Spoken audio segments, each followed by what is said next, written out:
SKYLINE the first time I met Marcus, I was already breaking protocol. I was Captain James Nakamura, 30,000 feet above the Pacific, running through pre-descent checklist with my co-pilot when the call came through from the cabin.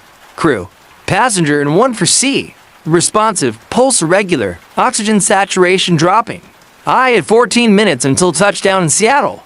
14 minutes to keep a man alive who might already be dying.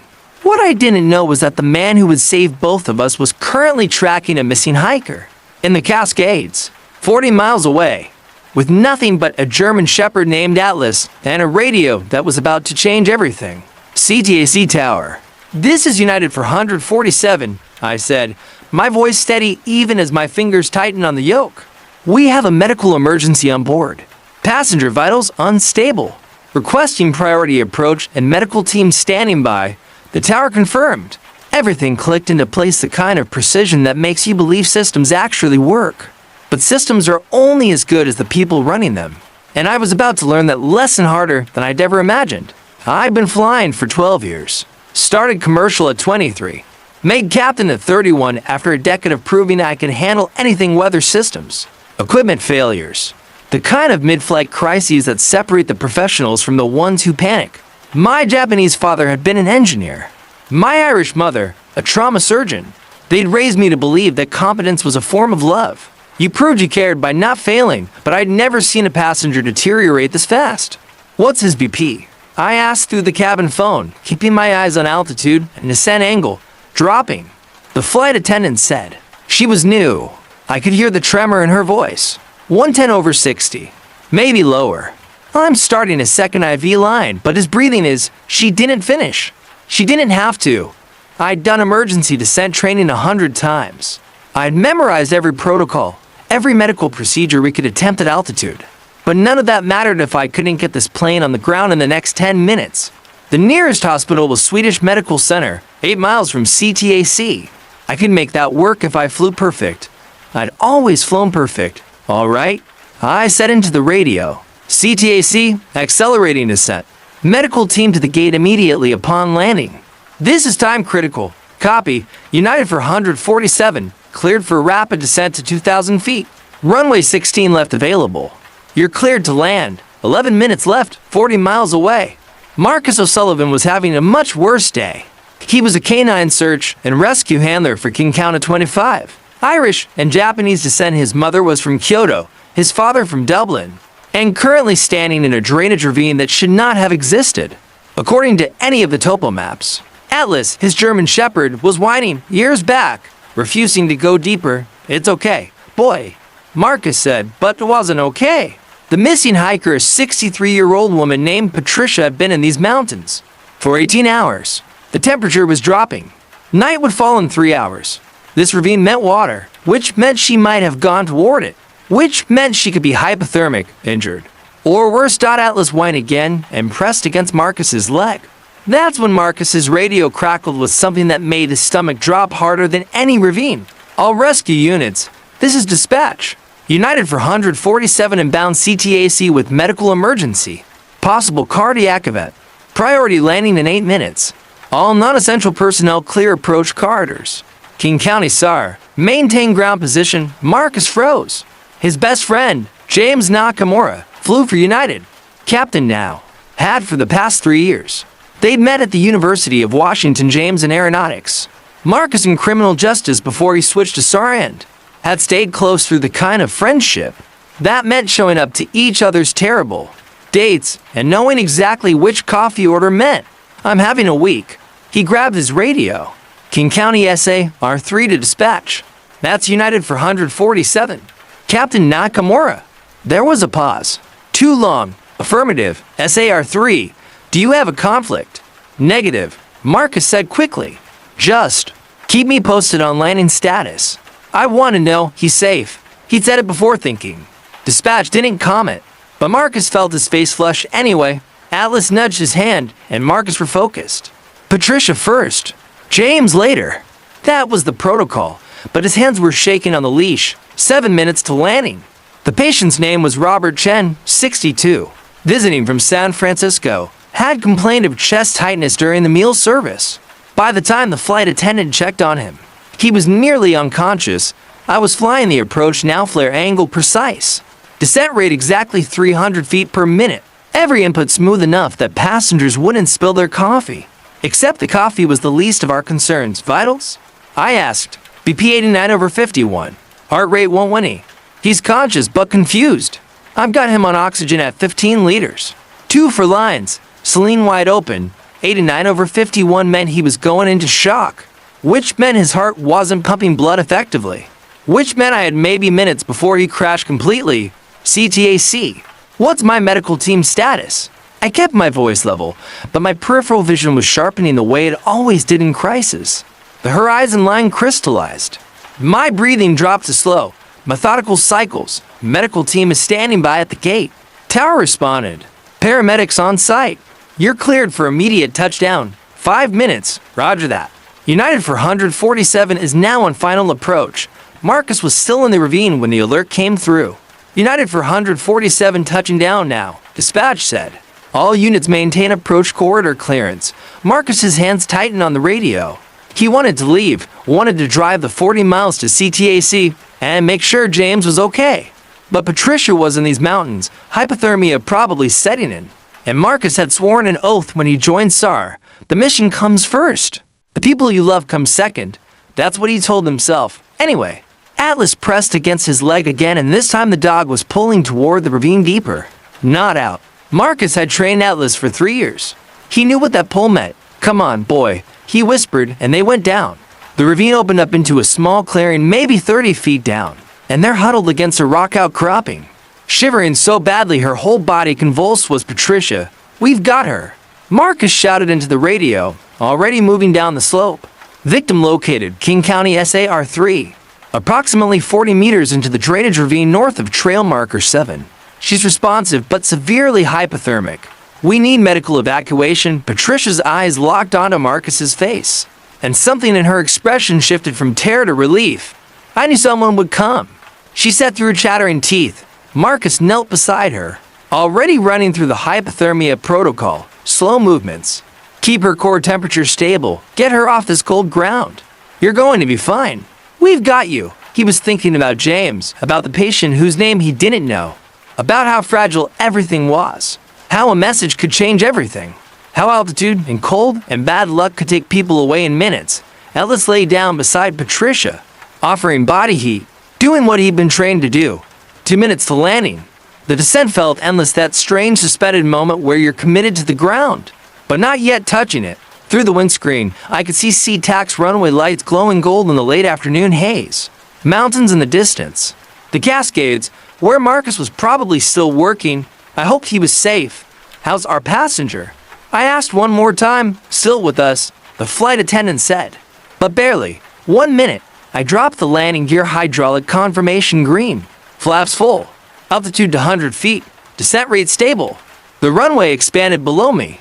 The precision of my hands on the controls the only thing keeping this moment from becoming a tragedy. 60 feet, 40 feet, 20 feet. The main gear touched down first, that slight bounce that meant contact. That meant we made it.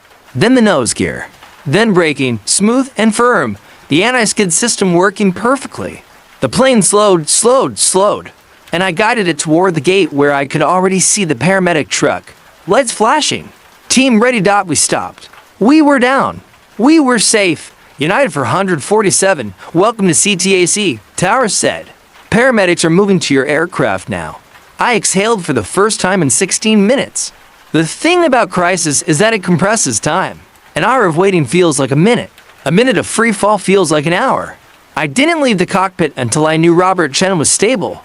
The paramedics had him on a stretcher, oxygen mask, cardiac leads attached, and they were moving him toward the ambulance with the kind of practiced urgency. That meant they'd done this 1,000 times. His wife was being escorted by gate staff. She was crying, but her hands were steady. The way she looked at Robert like he might disappear if she stopped watching made my chest tight.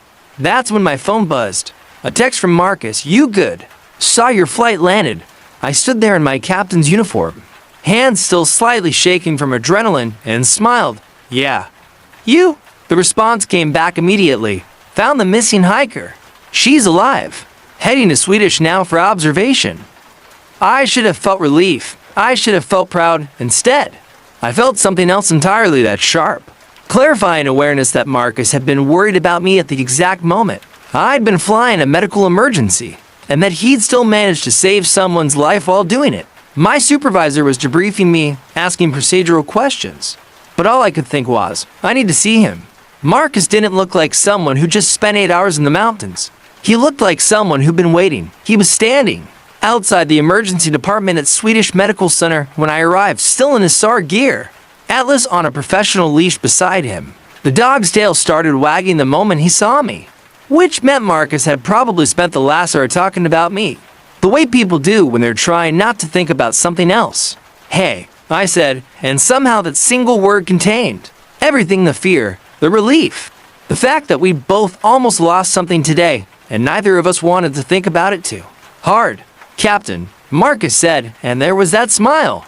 The one that made his whole face change from serious to something younger, something less armored. How's your passenger? Stable. They think he had a spontaneous coronary artery dissection, basically his artery tore internally. They're taking him to the cath lab now. Another hour, he might not have made it. Marcus nodded, processing that, understanding the weight of it in the way only someone in crisis response could. And you got him down. I did my job, I said, but we both knew it was more than that. I'd flown perfect because if I hadn't, that man would have died. The weight of that competence of knowing exactly what you're capable of, and then being required to perform sat between us, like something physical. You always do, Marcus said quietly. Atlas pressed against my leg, and I found myself sinking a hand into the dog's fur. The dog was warm, real, solid. Everything about this moment felt like it might evaporate if I didn't hold it carefully. Can I ask you something? I said, yeah, anything. When dispatch said my flight was coming in with a medical emergency, what did you do? Marcus looked away for a moment, toward the mountains visible from the hospital parking lot. They were purple dark in the fading light, the kind of view that made you realize how small you were, how fragile. I wanted to leave, he said finally. I wanted to drive here immediately and make sure you were okay. But you didn't. But I didn't. He confirmed, because Patricia was dying.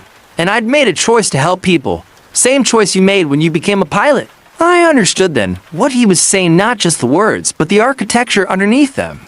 We were both people who'd built our lives around competence and crisis. We'd both chosen professions where the stakes were life and death. We'd both learned to subordinate our own fear to the requirements of the moment.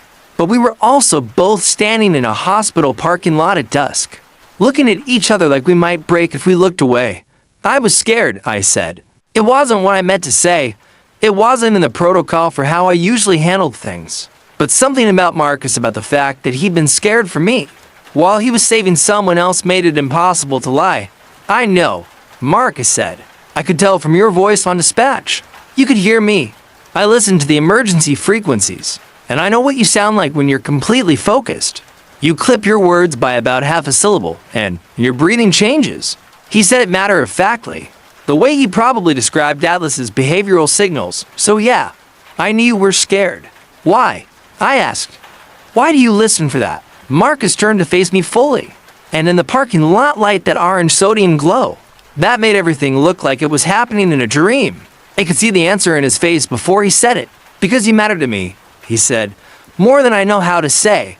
I'd known Marcus for 5 years. I'd watched him pull people out of avalanches and white water. Had seen him work disasters with the kind of calm competence that made me trust him with my life. But this moment, this admission felt like something entirely new. Atlas whined softly, sensing the shift in emotional barometric pressure the way dogs do.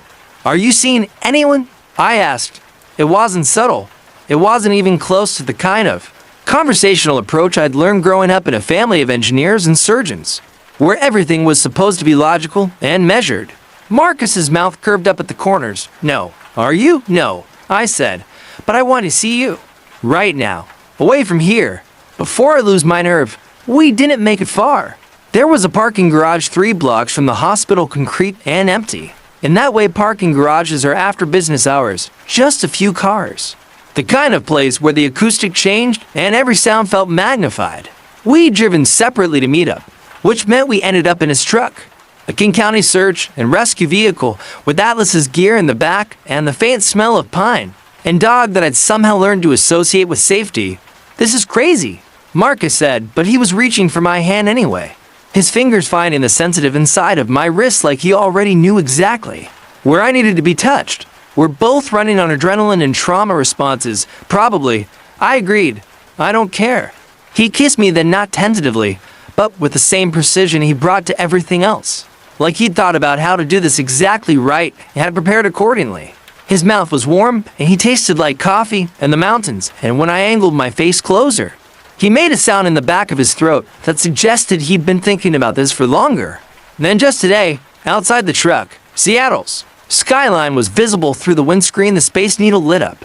The city lights reflecting off Elliott Bay, the mountains beyond dark and watchful. We were both high enough on adrenaline and fear and relief that anything might have happened next.